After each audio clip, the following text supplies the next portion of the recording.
Hi, and welcome back to the fourth and final video in the series.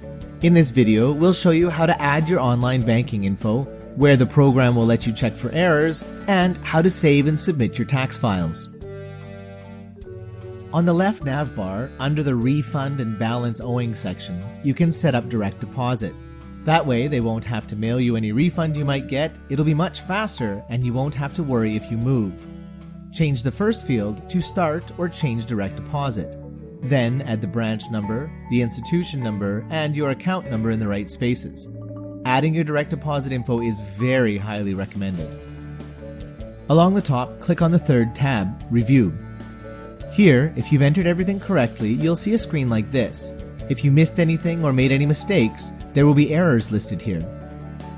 If you click on the errors, they will give you details and take you to the place in the software where you will need to make an edit. When everything in the review is okay, click on the fourth tab across the top. It is quite important that you download the PDF and keep this file for your records. If you don't qualify for NetFile, you can print off the forms to the right of the download button to send them in by post. If posting, make sure that you sign the paper copy in multiple places and include copies of all your tax forms and receipts when you send it in. Finally, it's time to submit. Double check that you've added in every form that you have, as you'll not be able to submit twice, and making additions after you submit is troublesome. When you're ready, click on the blue Ready for Filing button. If there are still errors, you will not be able to submit. If you're filing with your partner, there will be two blue buttons. Don't forget to click on them both separately. This will produce a confirmation number.